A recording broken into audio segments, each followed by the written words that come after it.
नमस्कार। वैदिक गणित के साधकों, स्वामी जी के चरणों में प्रणाम करें। हम वैदिक गणित में प्रवेश कर रहे हैं। यहाँ हमें दिव्य अंक व्यवस्था को समझना होगा। ये दिव्य अंक व्यवस्था समझने के लिए हमें दिव्य अंक कोश बनाना होगा। ये दिव्य अंक कोश हमारा जितना ही विस्तृत होगा उतना ही हम इस व्यवस्था में गहराई से प्रवेश कर पा रहे होंगे। ये ट्रांसेंडेंटल कोड वैल्यू डिक्शनरी असल में हमारे वैदिक मैथमेटिक्स रेफरेंसर का एक सेक्शन ही है,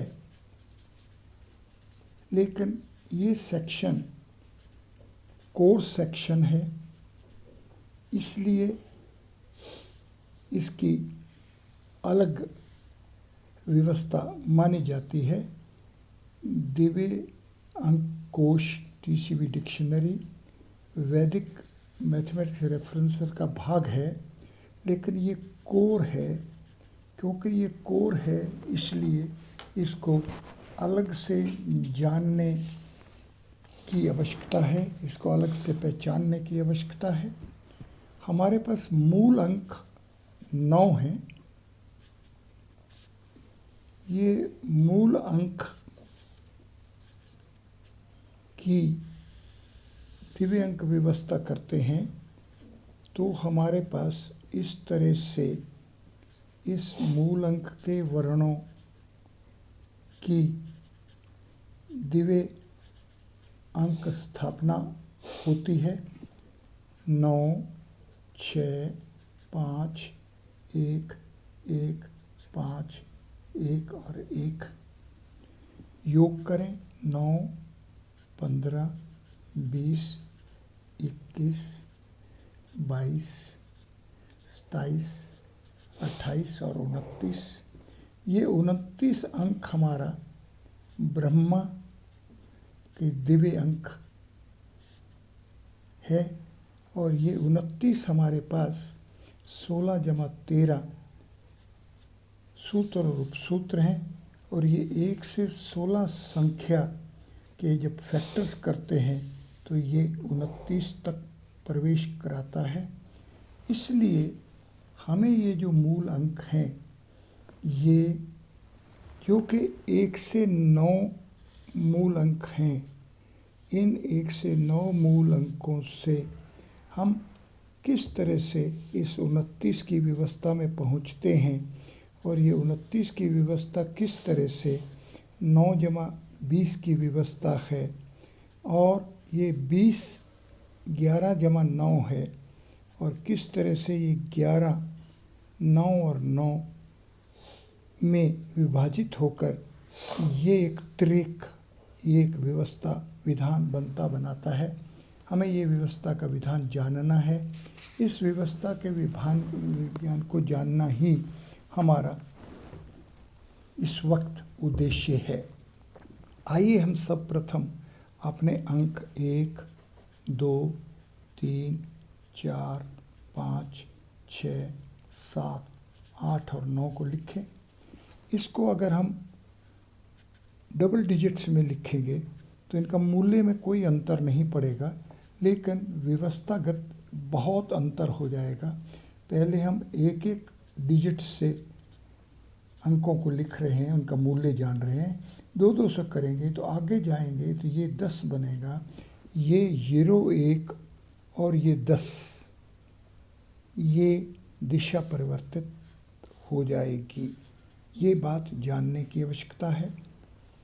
तो हम 1 से 9 अंकों को जैसे ही डबल डिजिट्स में विधान करते हैं तो इससे एक कदम आगे all from 9 and last from 10, जैसे ही हम गणित सूत्र 1 से गणित सूत्र 2 में प्रवेश करेंगे तो व्यवस्था में बहुत बड़ा अंतर आ जाएगा। ये सूत्र 1 से जो हम 1 से 9 तक क्रम अनुसार बढ़ते चले जाएं, तो जैसे ही हम सूत्र 2 में पहुंचेंगे, ये 01 से 09 वाली व्यवस्था हमें अपने आप एक कदम और आगे पहुंचा देगी। ये कैसे आगे पहुंचाती है, यही समझना है। और इस समझने के लिए जैसे हम 0 को 1 लिखेंगे और इसका बिंब देखेंगे तो वो 10 होगा, और इसका फिर प्रतिबिंब करेंगे तो फिर ये 01 हो जाएगा। ये समझने की आवश्यकता है किस तरह से हमारे पास बिंब बनता है और किस तरह से प्रतिबिंब फिर वापस आ जाता है। तो इससे ही हम जान पाएंगे कि जब हम एक मूल्य को वर्णों में परिवर्तित करके 1 लिखते हैं और इसके जब दिव्य अंक 8 बनते हैं, तो त्रिय जो है, तीसरा जो है, इसके भी दिव्य अंक 8 लिखते हैं। तो हमें समझना होगा किस तरह से जो हमारे पास वस्तु थी, जो इसका बिंब बना और उसका प्रतिबिंब फिर वापस वस्तु पर ले आया। हमें इसलिए ये किस तरह से प्रकृति एक के ऊपर, एक दिशा के ऊपर दूसरी दिशा को संयोग में कर देती है, ये +1 किस तरह से -1 में संयोग में हो जाता है, और बीच में जो शून्य है, शून्य के कारण से हमारे से ओझल हो जाती है। ये +1 और ये -1 किस तरीके से शून्य को ओझल कर देती है, ये जानने की आवश्यकता है। ऐसा जानने से ही हम जान पाएंगे कि एक स्पेस लीनियर एक्सेस 3 स्पेस में ले जाती है और 3 स्पेस की 7 वर्शंस होती हैं। तो इस तरह से 7 और 7 14, तो 14वें सूत्र पर हम ए का न्यूनेन तक पहुंचते हैं। ये जानने की आवश्यकता है। आइए हम सर्वप्रथम ये देखें कि जो अब 1 से 9 अंकों को जैसे ही हम 01 और 09 तक लिखते हैं, तो आगे का कदम कैसे अपने आप जागृत हो जाता है।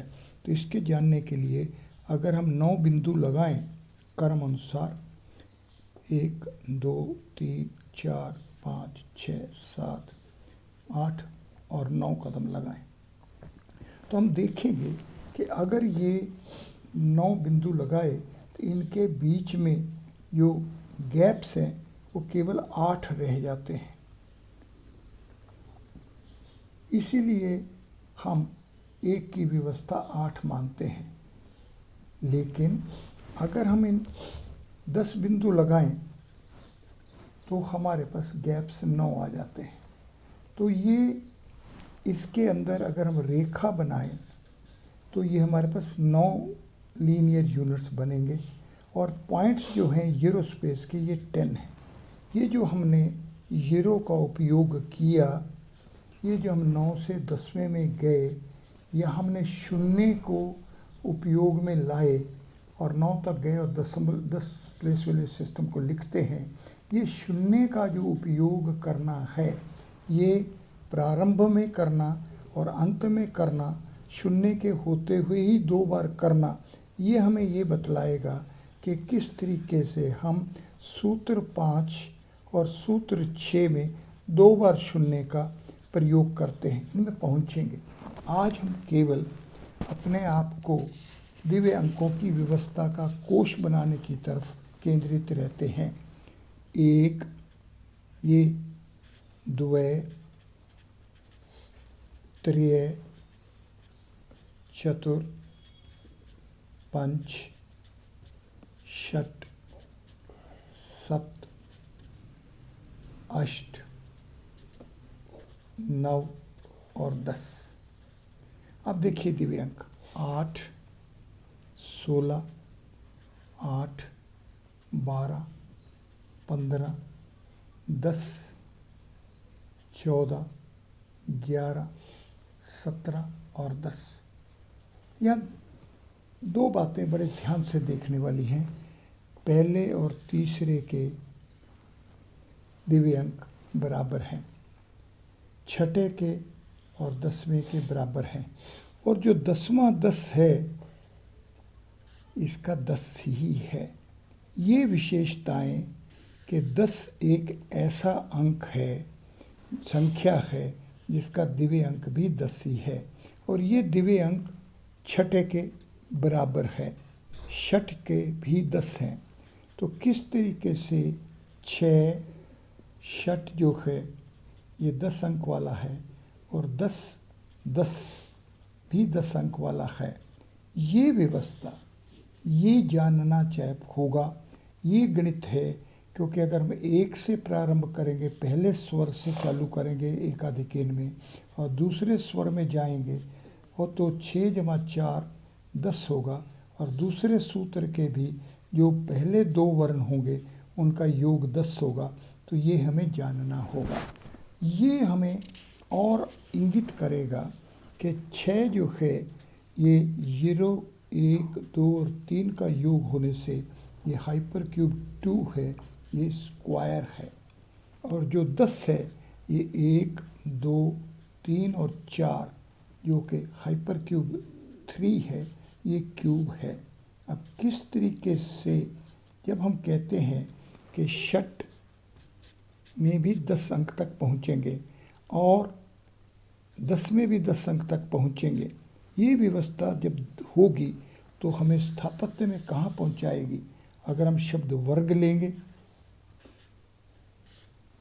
तो इसके भी 14 हैं, अगर घन लेंगे तो इसके भी 14। ये जो ज्ञान है, ये जो व्यवस्था है, इस व्यवस्था को जानने के लिए ही हमारे को दिव्य कोश अंक टीसीवी डिक्शनरी का बनाना जरूरी है। अब देखें कि टीसीवी डिक्शनरी को किस तरीके से हम जान सकते हैं, बना सकते हैं, इसमें प्रवेश कर सकते हैं, प्रयास कर सकते हैं, अभ्यास कर सकते हैं और प्राप्ति कर सकते हैं। आइए सर्वप्रथम हम ना अंक 1 लें। इस 1 अंक को हमारे पास आज व्यवस्था में एक शब्द के रूप में हमारे सामने आया हुआ है।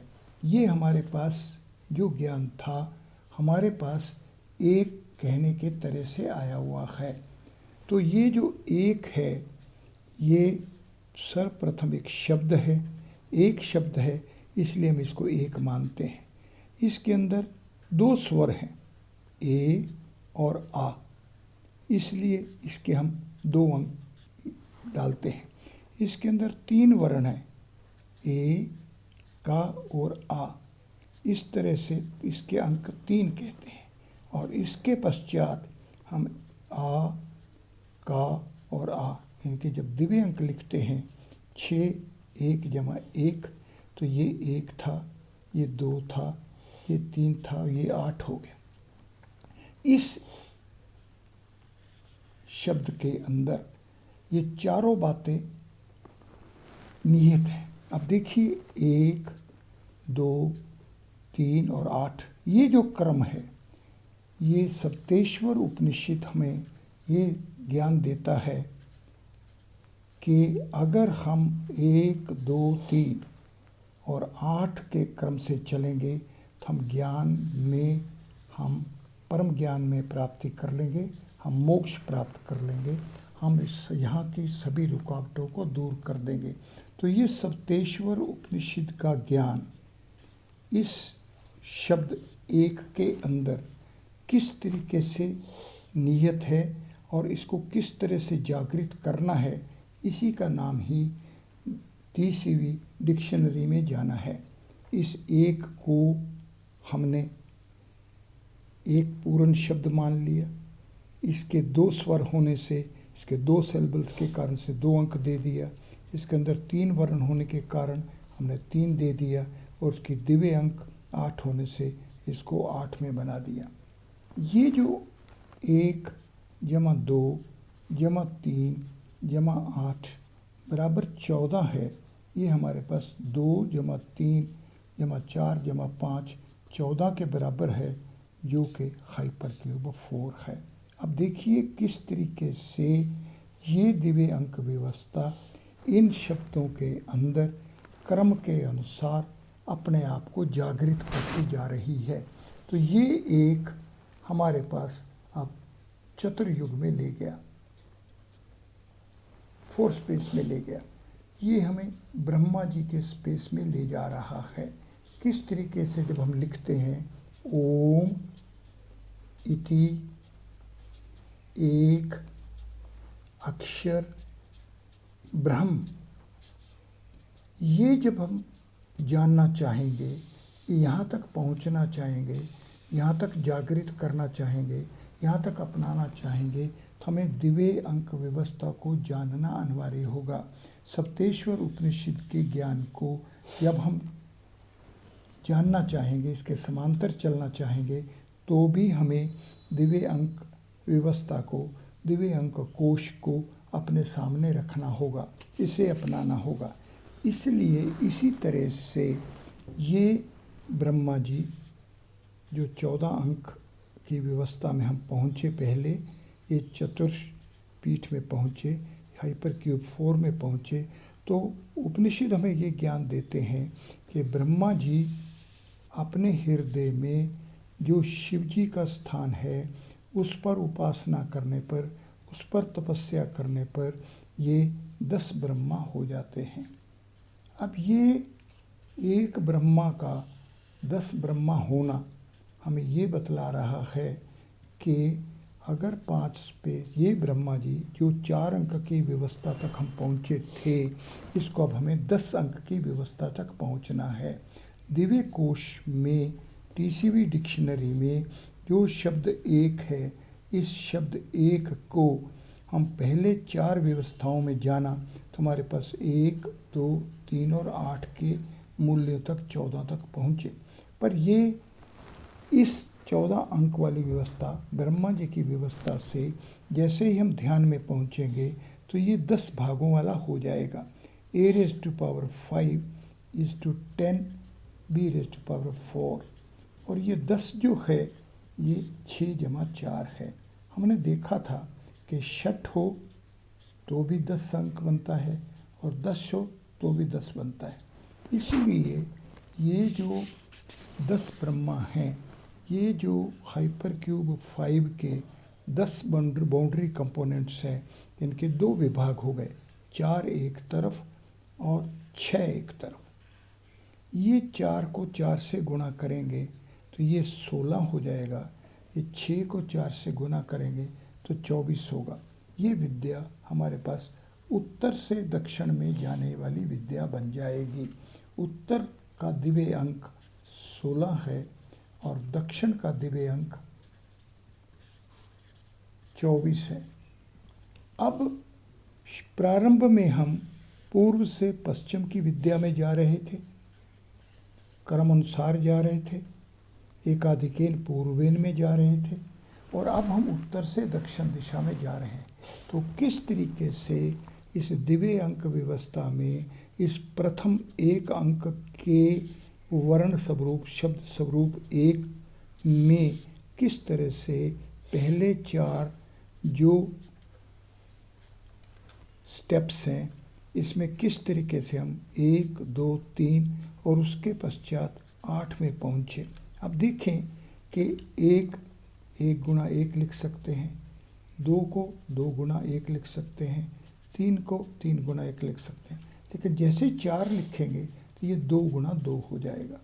यही कारण है कि हम 1, 2, 3 जाने के पश्चात हम 8 में पहुँचे हैं। ये सब जानना है। इस सब के जानने के लिए हमें दिव्य अंक कोश बनाना है।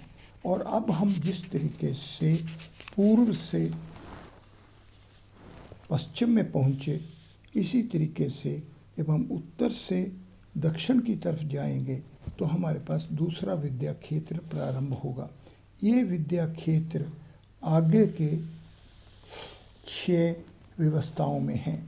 1, 2, 3 और 4 एक तरफ, 5, 6, 7, 8, 9 और 10 एक तरफ। अब ये जो पहले वाली थी, 1 का 1, फिर 2, फिर 3 और 8 तक तो पहुंच गए। अब आगे कैसे पहुंचते हैं? आगे इन 6 के लिए 2-2 के जोड़े बना लेते हैं। ऐसा मानिए कि पहले हम एक अंक की व्यवस्था में, एक डिजिट में चल रहे थे, अब 2-2 डिजिट की व्यवस्था में चलेंगे। ये जो 5वां स्पेस है, ये दिव्य स्पेस है, ये ट्रांसेंडेंटल स्पेस है।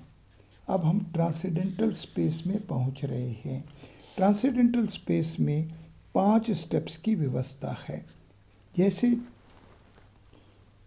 4 स्पेस में 4 अंकों की व्यवस्था है, 4 स्टेप्स की व्यवस्था है, ब्रह्मा जी के 4 सिर हैं, इसी तरह से 5वें अंक में शिव जी की व्यवस्था है और ये 5 अंक की व्यवस्था है। ये 5 अंक की व्यवस्था का तात्पर्य ये है कि जो दिव्यता है इसका अवतरण होता है। ये हम उत्तर से दक्षिण की तरफ जो जा रहे हैं, ये अवतरण है। ये जो अवतरण है इसको अब हम कह सकते हैं कि दिव्य अवतरण है। इसका नाम मान लो टीटी रख लेते हैं। अब हम पहला वर्ड, दूसरा सिलेबल्स, तीसरा लेटर्स, चौथा टीसी वैल्यू, ये 4 में पहले पहुँचे। अब 5वें को हम डबल टी का नाम दे देते हैं। ये दिव्यता अवतरण है।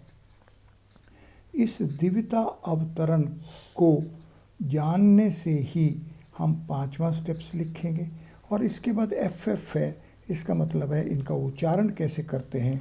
ये जो दिव्यता हो रही थी इसकी वापसी ऊर्ध्व स्थापत्य कैसे होगा।